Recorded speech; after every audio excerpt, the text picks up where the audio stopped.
Warning, these cheeses are not for beginners. In front of me are some of the funkiest cheeses in the world, from the stinky to the musty to the moldy. I'm cheese expert Liz Thorpe, and I'm gonna walk you through them all in increasing levels of funkiness. These aren't for the faint of heart, but if you make it to the end, you may never look at cheese the same way again. Taleggio. This is what I consider to be the poster child for funky cheese. Taleggio is what's called a washed-rind cheese. A washed-rind cheese is any cheese that is washed in salt water after it's made. That brine washing helps to cultivate sticky orange bacteria on the outside of the cheese, and it's breaking down the fats and the proteins, releasing volatile compounds that we can smell. It reminds me a little bit of used running socks or cured salami. The bark is way worse than the bite. You've got to think about the ratio of the rind to the paste. More rind means more intensity, but here we've got all this cheese in the center and this one thin little rind all along the outside. It doesn't have a chance to really permeate. If you're looking to get into the world of funky cheese, this is a great place to start.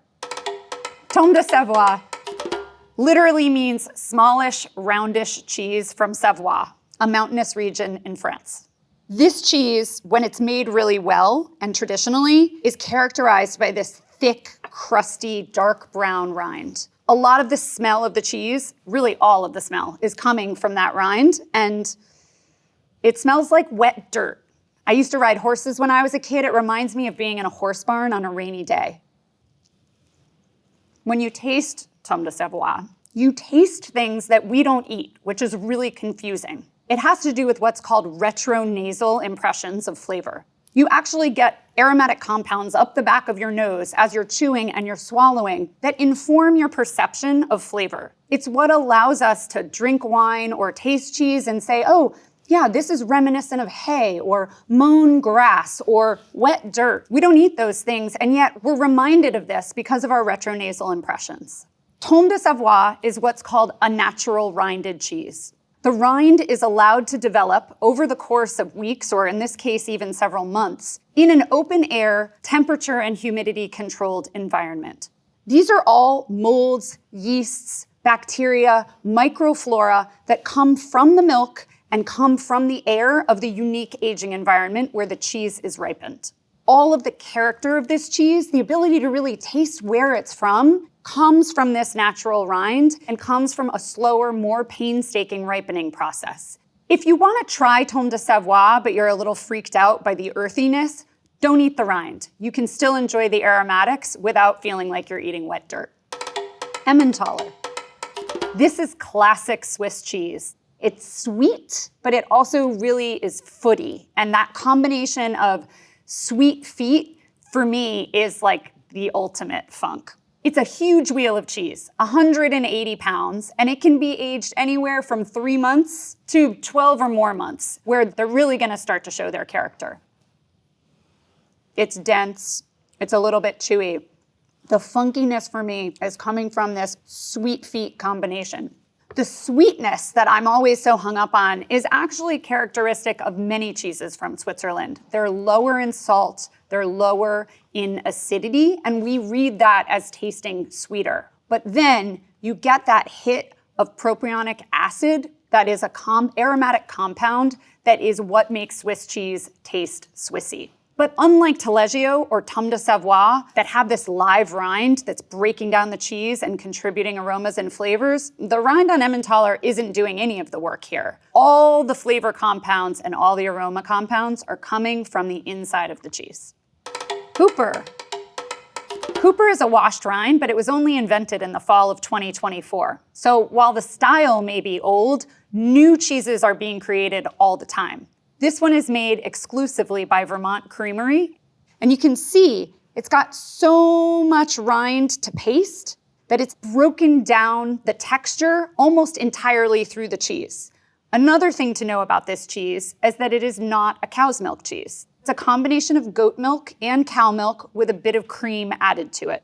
As goat milk ages, being acted upon by yeasts and bacteria, it releases peppery notes that read as kind of spicy and kind of animal-y. And this one definitely has goaty aromas. The only way I can describe it is that you have to go hang out with goats in a barn someday, and that is what goaty cheese smells like. Now we're getting some of those savory, meaty flavors that were just being introduced in Taleggio, but we're layering on an animal-y, spicy note from the goat milk. The cream is there to kind of like pad your fall.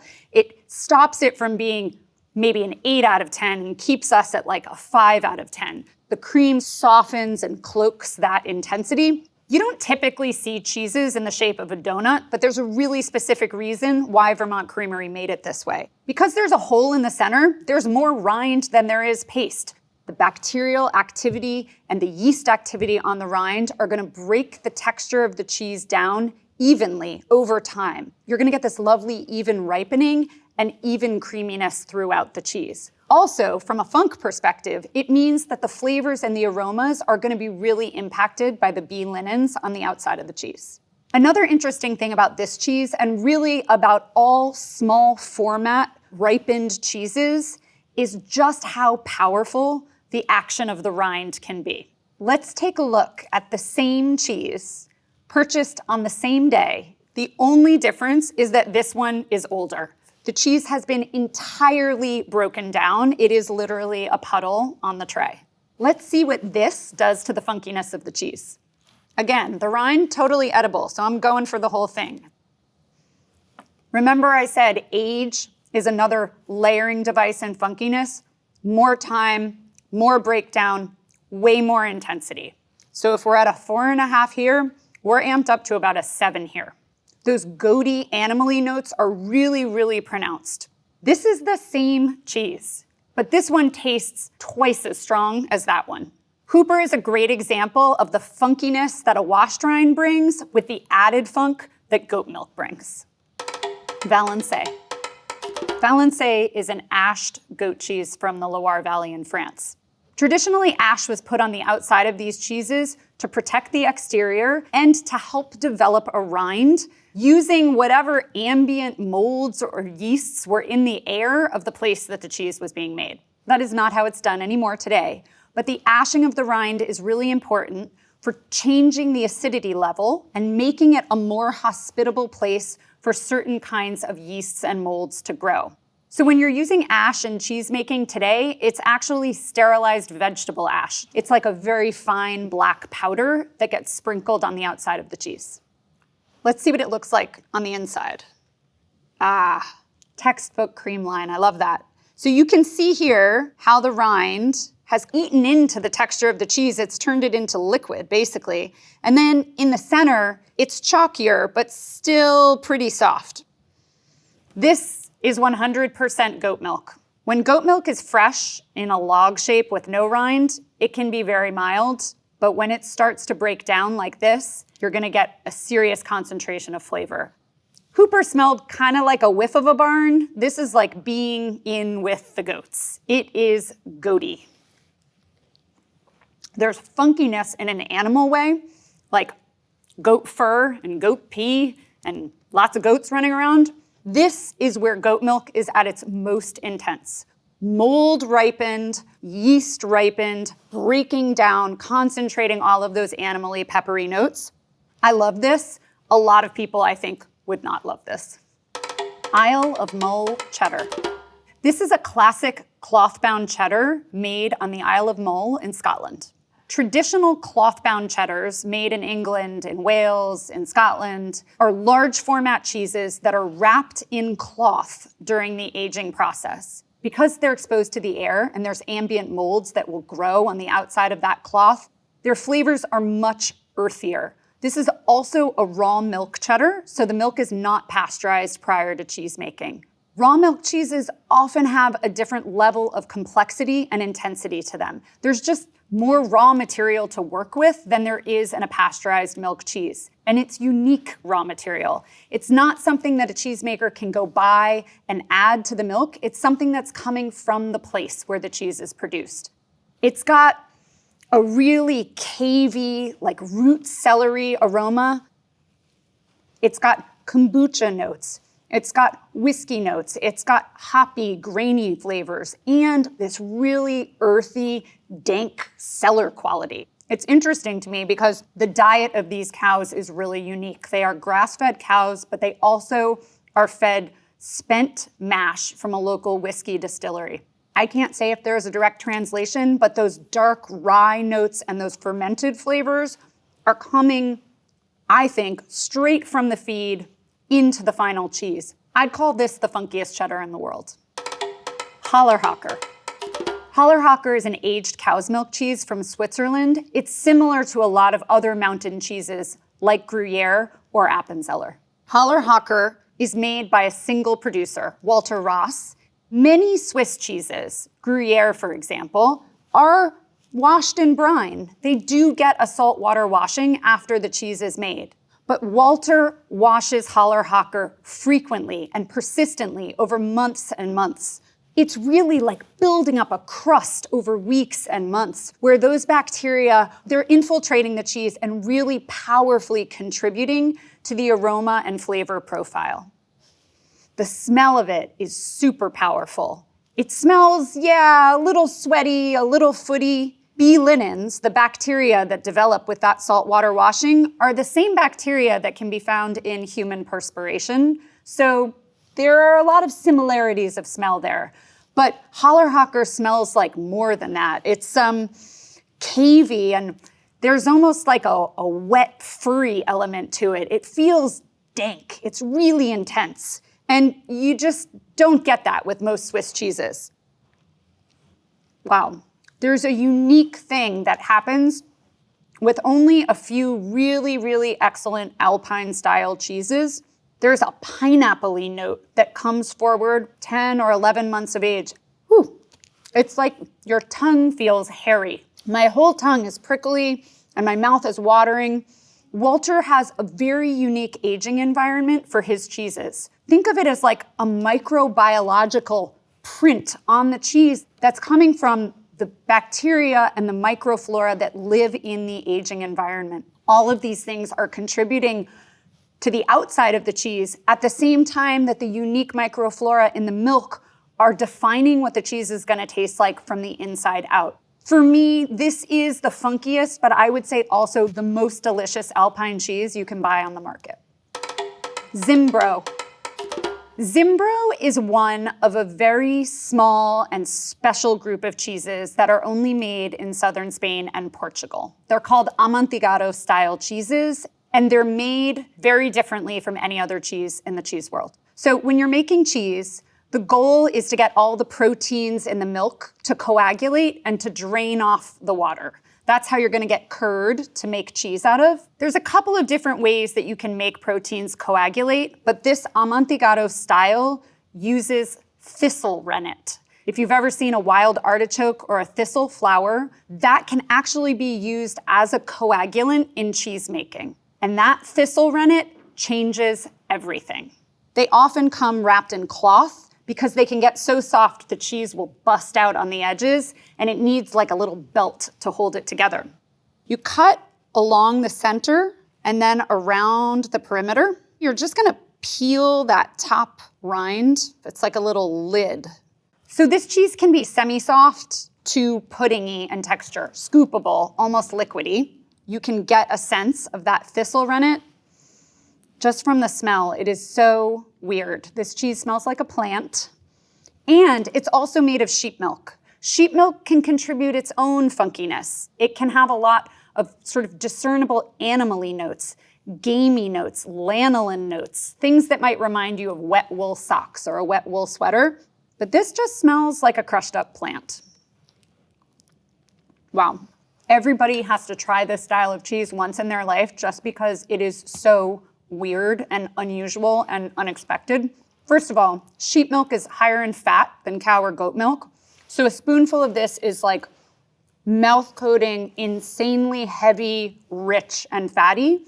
The thistle rennet makes it sour, it makes it fruity, and you just feel like you're eating not bitter greens, but sour greens, like fresh broccoli with tons and tons of lemon squeezed on top of it. I guarantee you have never had a cheese like this before. Camembert. We've seen a lot of funky rinds today, but this is the first bloomy rind cheese that's been in the lineup.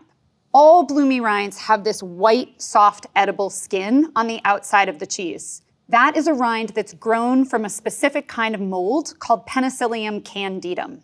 It's called a bloomy rind because that mold is added to the milk during cheese making. After the cheese is formed, the mold literally starts to bloom on the outside of the cheese. At the very beginning, it looks like a little field of dandelions on the outside of the cheese, and over time, a couple of weeks, that mold gets patted down and starts to form a thin, edible rind on the outside of the cheese. Before I even cut into this cheese, I have to say the smell is incredibly farty, and that is extremely off-putting. It is also totally normal. What you don't want to smell is a lot of ammonia. If it smells very Windexy, it is too old. It is going to taste bitter. It's going to taste like Windex. You can see that this rind, it is alive. This is a white molded rind that is breaking down the fats and the proteins. That breakdown is going to release all of these volatile esters that smell and taste like all kinds of other foods and things in the environment. I love this cheese so much, but I think so many people would not love it. Very, very mushroomy, like porcini, brown mushroom, cooked down, really intense and concentrated. The rind is a bit thick. It's like a chewy cookie or something.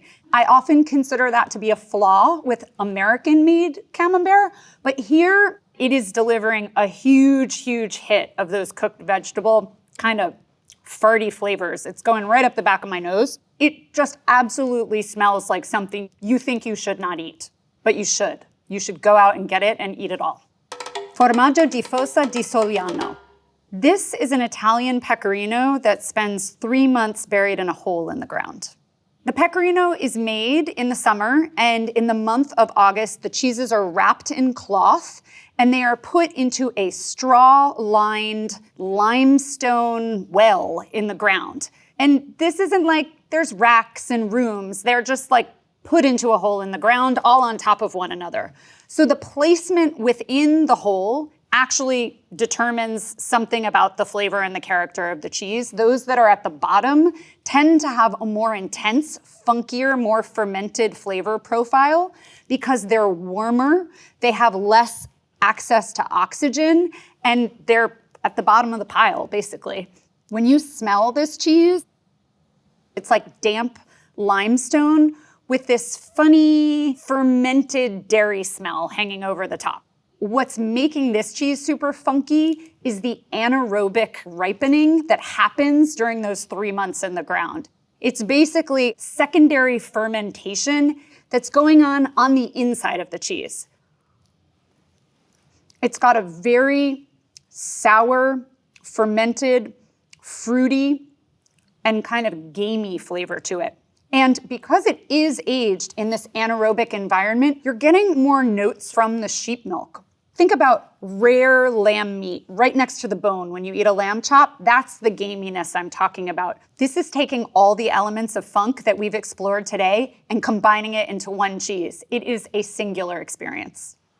Limburger. This is a washed-rind cow's milk cheese made famous in Looney Tunes cartoons for being the smelliest cheese on earth. And they're not wrong. This is powerfully stinky. This is the last remaining Limburger produced in the United States. It's made by the Chalet Cheese Cooperative in Wisconsin, and they've been producing Limburger since 1885. This cheese is deceptive. We've seen washed rinds today. They've got bright orange, sticky rinds. Chällerhocker is deep, russety brown. This doesn't look that orange. It doesn't look that washed. And yet, it smells like it has been washed for hundreds of years. This is actually what's called a smear-ripened cheese. So instead of just washing with salt water, Chalet has a thick paste that is made of salt and water and Brevibacterium linens. So you amp up the bee linen action without it actually looking that washed. Another thing that's really cool is that they have a smear that they've maintained for years and years and years. Every cheese has little molecules of stinky cheese from 20 years ago. It's just building over time, adding to the complexity of this cheese unique to this one manufacturer. It's really like eating a piece of history.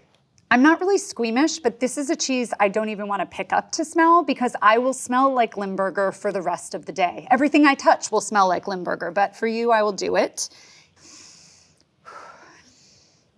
It's all the footy smells, it's the sweaty socks, but it is somehow much more than that. For the New Yorkers out there, it's like the West 4th subway platform. It's bodily. It smells like many body parts all together in one hot, humid August afternoon. It just reeks. I don't know how else to say it. The salt hits you up front, but immediately there is a cascade of all these other flavors. This is like the liver and onions of cheese. It is raw meat, which I don't really eat. Not like beef carpaccio raw meat. Feels like you shouldn't smell it or eat it. Its traditional culinary application is brown bread, mustard, and Limburger with some raw onion on it. It's a cheese that begs to be put up against equally intense, unadulterated, searing flavor. It would mow down anything else, but it's really the smelliest cheese I've ever eaten. You eat the smell. If you think you're tough, I dare you to try Limburger. Roquefort. This may be the most famous blue cheese in the world, a raw sheep blue from central France. There are some really unique characteristics of blue cheese as a style that make it inherently funkier than other styles. They're not stinky like the washed-rind cheeses, but they tend to have really powerful chemically notes that are extremely unusual and off-putting for a lot of people. So when you're making a blue cheese, blue mold spores, usually Penicillium roqueforti, are added to the milk during cheese making. That mold can't grow without oxygen, so you go through the cheese making steps and you form your wheel and you put it in a temperature and humidity controlled space to age, and that cheese is gonna get really blue and moldy on the outside, and that's it, unless you pierce holes into it. If you do that, oxygen can get into the center of the cheese, and then the mold can start to grow on the inside of the cheese, developing pockets or veining of blue mold, contributing over time to a lot of those characteristic aromas and flavors. It's unique because it's 100% sheep milk. A lot of the action of the blue mold is actually going to be amplified by the fat content in the milk. Blue cheese smells like mold. It also smells kind of cavey, a little bit damp, a little bit stony. Wow, okay.